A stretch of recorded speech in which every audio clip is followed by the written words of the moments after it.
Let's join Heather and our board certified behavior analyst Marla Watts Pacheco as they talk about this week's high leverage practice. Welcome to Little Bits of TLC, the podcast where we explore the dynamic world of education. Join our host, Heather Volchko, as this season we focus on high leverage practices, HLPs. Each episode will examine a different HLP, essential strategies designed to enhance teaching and improve outcomes across various educational settings.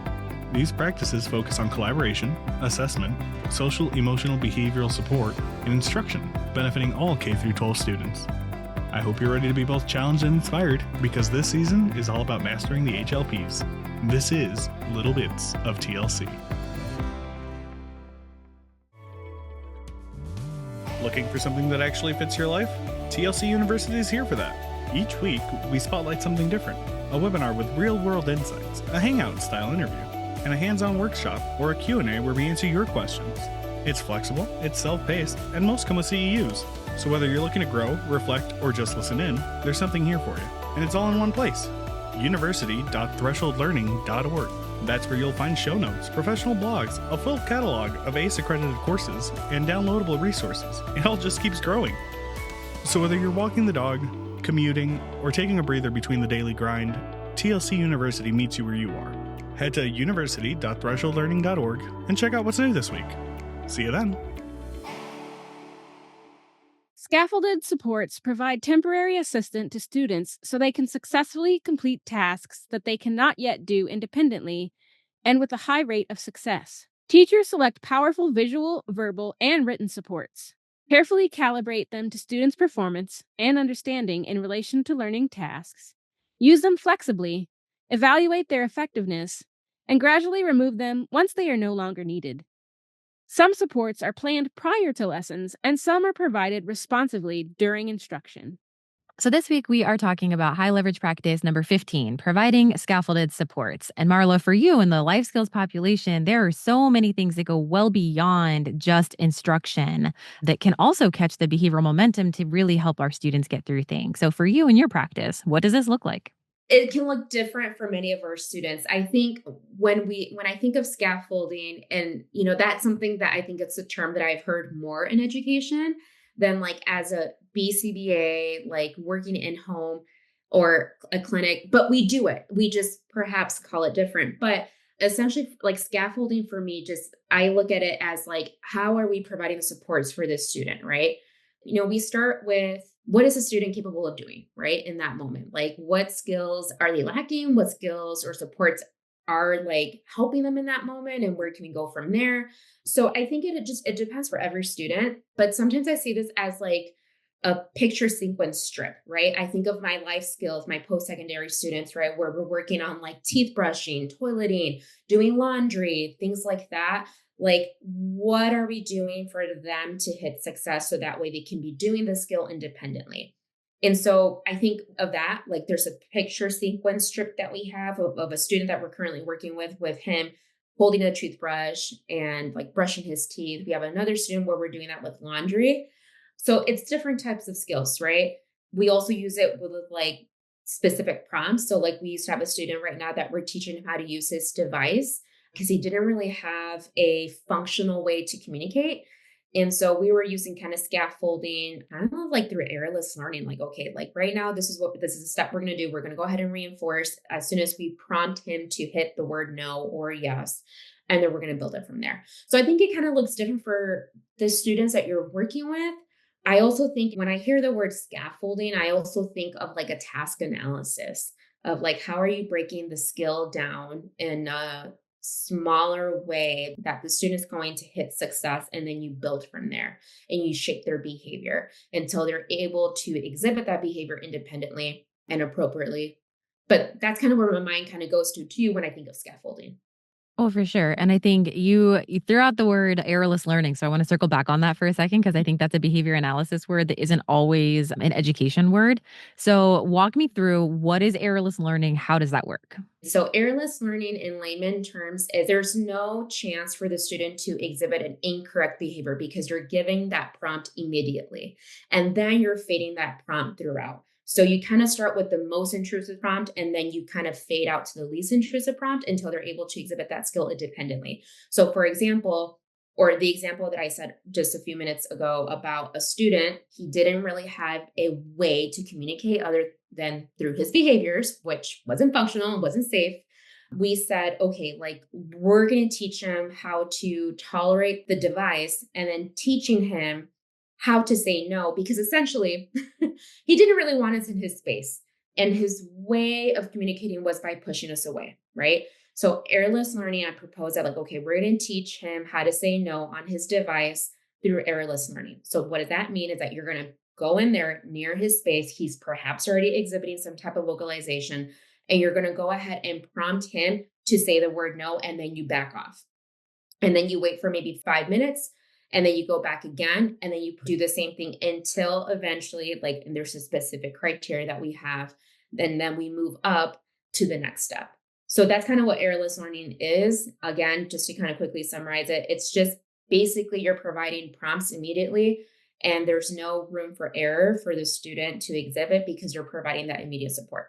And I think the really cool way about how you're breaking that down is you hinted at there's prompting that goes with that. And so there's a prompting hierarchy and you're shifting the types of prompts as that's happening. But the whole goal of regardless of what type of prompt, I'm literally trying to get that to happen perfectly so that we can Mhm. establish that learning and then we start fading out those supports, which is part of scaffolding, right? Like we're providing exactly how much help that student needs at that moment for that thing, but not forever and ever. Amen, literally for that moment for learning to happen. And then we back out those scaffolds kind of as quickly as the kid can handle it.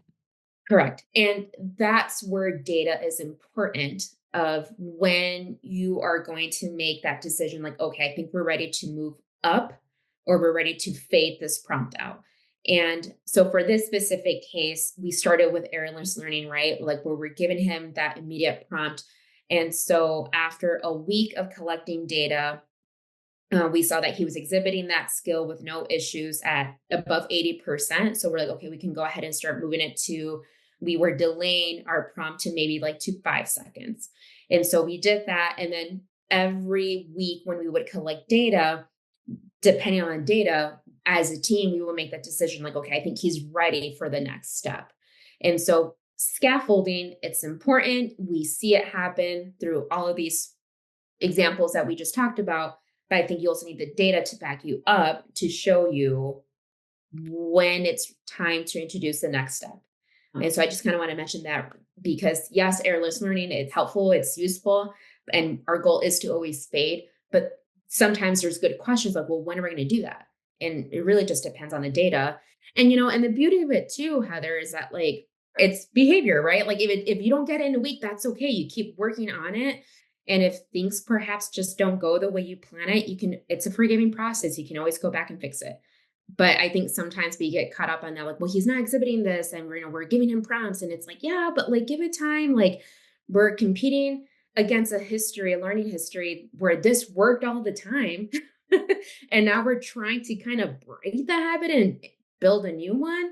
It's going to take time. Yeah, but earless learning, that's how I would describe it, and how we kind of used it. And then again, based on data, that's going to make your decision of when the student is ready for the next level. So I know we're kind of talking about the amount of support that is provided, but I think you had also at the very beginning sort of hinted at things about like a task analysis. So we need to know that there's so many different pieces of whatever it is that we are trying to help this student get through and the types of supports that are needed at either different types of tasks that are included within that task analysis or, different days are going to need different types of supports with different pieces of it. Walk me through like how do you break that down? And then is there any of that data collection that you're watching of like, okay, they've got this part, but they don't have this part yet. And so our scaffolds are going to look differently, maybe on parts that they do have versus parts that they don't across that entire, multi-step process that they're trying to accomplish. Mhm. Well, the first thing that comes to mind is, have you heard of like forward chaining, backward chaining, total test, like all of those chainings, right? Because when you do get a student and you have a goal in mind and it's an appropriate goal, it's socially validated, the student needs to learn how to brush their teeth or at least how to have appropriate hygiene skills, right? But where are we going to start, right? And so at least in my practice, we typically go see the student and we typically ask like the teacher or ourselves, we go in and we kind of take our baseline data, like, right? And we assess the student too of like, okay, what are they capable of doing in that moment? And from there, you're able to see what skills they are exhibiting, what skills are they lacking, and go from there. And training came up because, like, I've had, I think, many students where I think they are able to exhibit certain steps, but some are missing. And so, depending on what you think is best, right? Like a BCBA would recommend, like, okay, we're going to start with forward chaining, or like we're going to start with like a backward chain, or hey, like it seems like they know all the steps and they might need certain prompting throughout. But I think it all just depends on what you're seeing when you're assessing the student. I think for my in-home days or clinical days, it was just the same thing where a parent would come to me and would be like, okay, I really want to teach my 4-year-old how to void in the toilet to be potty trained. And so we will look at the student or the client and see what they're capable of doing and kind of build up from there. And then, like, once you have an idea, and it's like, okay, how am I going to break this idea down or this behavior down in smaller steps that's achievable where we can also see progress? And again, it should be individualized depending on who you're working with. Like what I propose for one student may not work for another student because every student exhibits different behaviors and have different skill sets. But that's how I would break skills down, or like when I first see a student exhibiting something and we want to work on something, yeah, that's how I would go about it. Of course. And I appreciate how that you're basically like, there's so many different moving pieces here. Like, and there's a bunch of different ways that you can approach. And, Yeah. some things we can plan for and we can come in and we Mhm. have like, here's the perfect task analysis and we're going to run a forward chaining model. And like, here's our, Mhm. prompting hierarchy and how we're going to attach different prompts to different parts, like all these things, right? Like we can be very planful about it, but there's also an aspect of just responsively seeing a need and meeting it in the moment. So I'm curious, can you walk me through? Sometimes we come in very planfully, and sometimes the plan ends up getting thrown out the window. So, like, I'm curious if you can walk me through maybe a couple of examples where it's like, yep, here's the protocol, and we ran the protocol, and that's where that learning really took off. And there's other times where it's like, we just jumped in and we saw this need and we supported in this way, and then we saw learning happen there as well.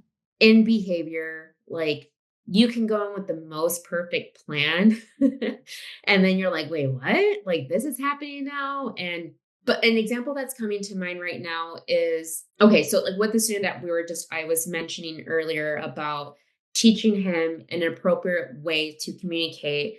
There was a situation where we first started with like low text, so like visuals, right? For him to communicate yes or no. And the reason why is because at that time when I observed him, he was not tolerating a device whatsoever. If you were to bring a device near his space, he would push you away. There was something about the device, or I'm not really sure. It seemed aversive. He would push it away. That he would typically, it would be paired with like a vocalization.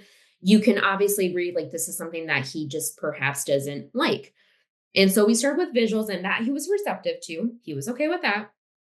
And I think the team was ready to just like, okay, seems like he's doing well with visuals.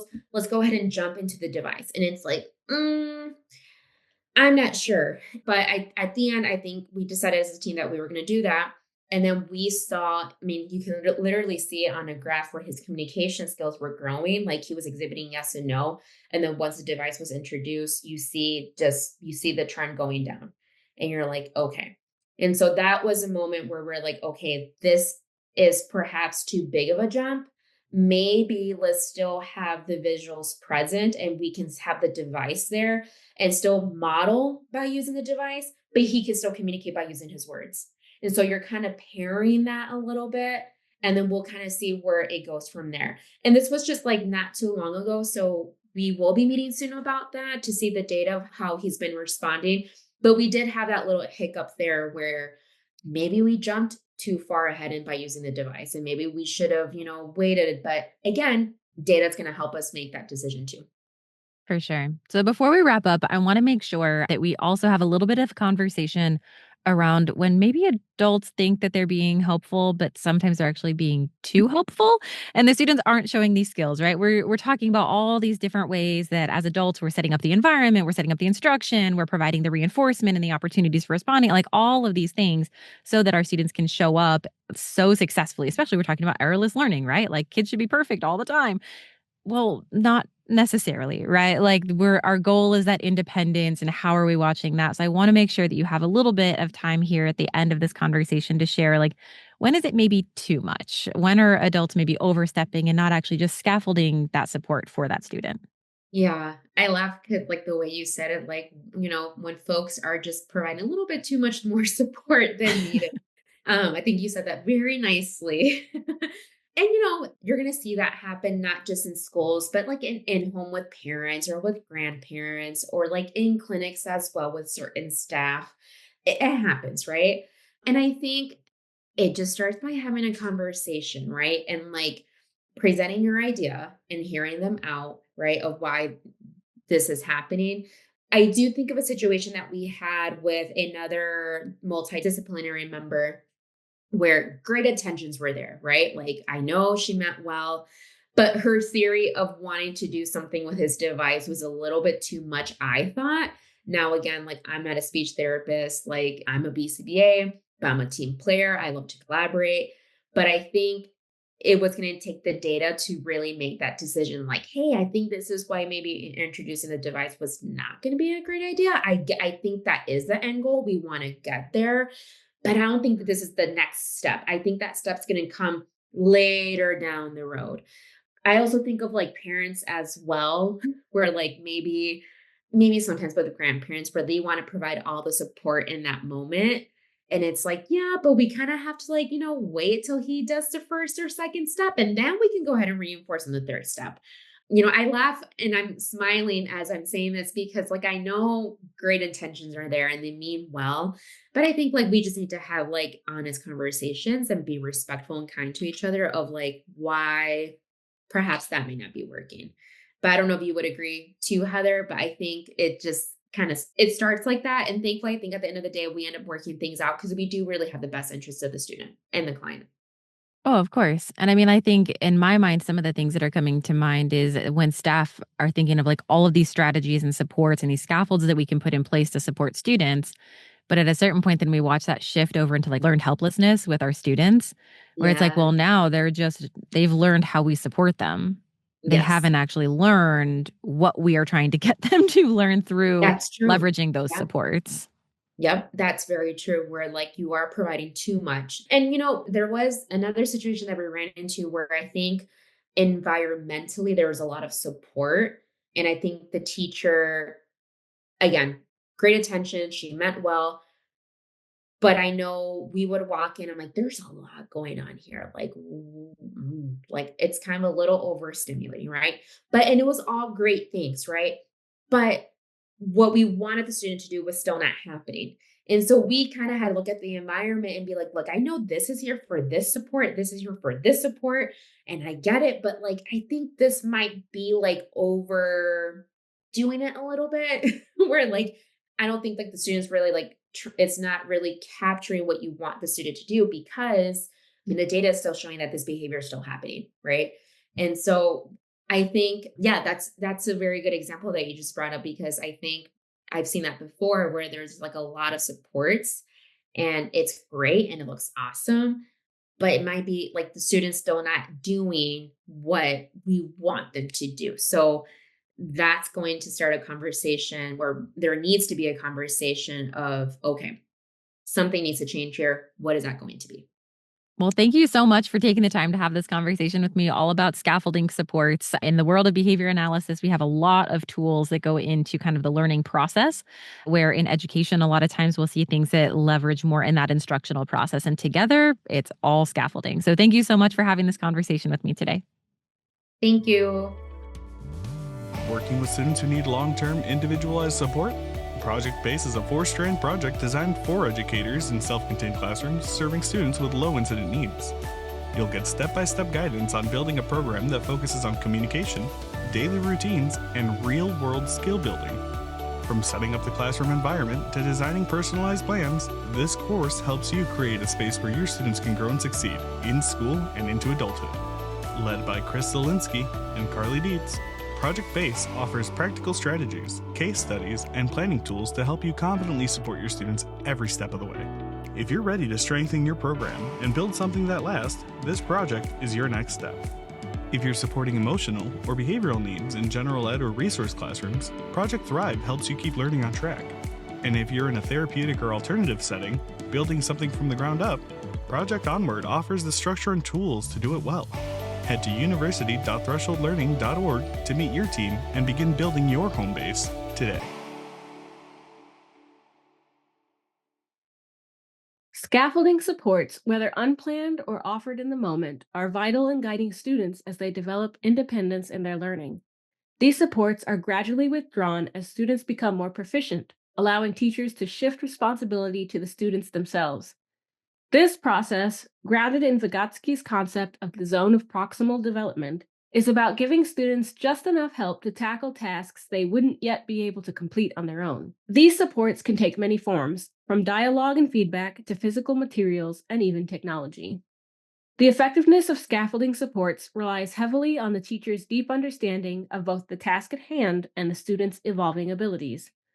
Teachers must balance stepping in to offer direct guidance when students are struggling and stepping back when they're ready to take more control. A teacher, for example, might model a strategy for students, providing sentence stems or thinking aloud, only to step back as the students gain confidence and start to apply the skills independently. This dynamic approach ensures that students are consistently challenged within their capabilities while being supported just enough to keep moving forward. An effective special educator is always focused on both the short and long term goals of their students. HLP 11. Ensuring that the individualized programs they design help students succeed. This involves not only making necessary adaptations, HLP 13, but also leveraging scaffolds to support students with disabilities in completing tasks they cannot yet perform on their own or with a high rate of success. Scaffolding can be planned in advance or introduced organically as challenges arise during learning. For scaffolding to truly benefit students, explicit instruction is key, HLP 16. Students must be taught how to effectively use the scaffolds, and feedback, HLP 8 and 22, should be regularly provided to help them understand how well they're applying these supports. As students develop competence and demonstrate success with new skills, scaffolds should be gradually faded over time. This careful removal of support ensures students gain independence while continuing to master their learning. Teachers who effectively provide scaffolded supports are deeply attuned to the needs of their students, working across a broad range of areas like academics, behavior, language, and social skills. They rely on a dynamic assessment to gauge students' thought processes, language abilities, and performance, tailoring the level and type of support based on this assessment. A strong understanding of curriculum standards and prerequisites allows them to structure tasks in a way that moves students from simpler concepts to more challenging material, always keeping essential knowledge and skills at the forefront. A key element in this process is maintaining a balance between support and independence. Teachers monitor student motivation, engagement, and understanding, making sure students grasp the process of a task or concept, and adjust support as needed. They're careful to provide just enough scaffolding to help students achieve what they couldn't do alone. And as students grow more confident and capable, teachers gradually release responsibility back to them, fostering independence. This isn't something that happens by accident. Teachers plan their scaffolded supports thoughtfully, whether it's using technology, checklists, or graphic organizers. But they're also flexible, adjusting in real time based on students' immediate needs. Creating a safe and respectful environment is crucial where students feel comfortable enough to share their thoughts. Teachers are always ready to add or remove supports as needed, practice how they'll guide students, and adjust their prompts on the fly. Above all, they remain positive, patient, and caring throughout the process, ensuring students feel supported in their learning journey. For school leaders, supporting teachers in providing effective scaffolding is all about ensuring that educators have a deep understanding of the range of scaffolds available and how to apply them across different settings and purposes. It's not just about having access to tools, but knowing when and how to use them effectively. School leaders play a key role in helping teachers recognize the right moments when scaffolds should be introduced or gradually faded based on students' performance data. By guiding teachers to interpret these signs in student data, leaders help ensure that supports are appropriately aligned with students' needs as they progress. Equally important is offering feedback to educators. Leaders should be observing how teachers are selecting and teaching scaffolds, providing constructive insights to refine their approach. Whether it's affirming effective practices or suggesting adjustments, this feedback helps ensure that the scaffolds are not just used, but used in ways that truly enhance student learning. Through this ongoing support and feedback, school leaders help foster an environment where both educators and students can thrive. Scaffolded supports are essential to improving student performance, even though it can be challenging to pinpoint their exact contribution. What makes scaffolding so impactful is how it's grounded in educational theory, emphasizing interaction, continuous assessment, and the gradual release of responsibility as students grow more independent. The versatility of scaffolded supports is a key factor in their effectiveness as they can be delivered in multiple forms, whether carefully pre-planned or provided spontaneously as learning challenges arise. What makes this approach particularly powerful is the intentionality behind both providing and removing support. Teachers who master the art of scaffolding know when to step in and when to step back, constantly adapting based on student progress. The ultimate goal is to cultivate independence, and the ability to fade these supports when they're no longer needed is what makes this such a vital teaching practice. By knowing how to manage scaffolds effectively, teachers not only help students succeed in the short term, but also set them up for greater long-term autonomy. We hope you enjoyed this week's episode. Join us next week as Heather sits down with supervising BCBA Verancia Monford to talk about our next high-leverage practice. Hey, before you jump back into your busy life, consider dropping a like and follow at Threshold Learning TLC on LinkedIn, Facebook, and Instagram. And if you like our show, share the podcast with your colleagues. A personal recommendation is by far the best way to promote the podcast. Let them know that they can listen on Apple Podcasts, Spotify, or anywhere else that they catch their podcast. Just be sure to leave a rating and review on your favorite platform. You can email us at info@thresholdlearning.org. We always enjoy connecting with fellow educators and champions for educational justice. You can find everything you're looking for at thresholdlearning.org. See you there. Attention educators pursuing behavior analysis certification and universities preparing them for success. Supervision with TLC offers 100% remote fieldwork supervision designed specifically for school-based professionals. Educators can earn their hours right in their schools without leaving their classroom, all while being supported by experienced BCBAs who understand the realities of education.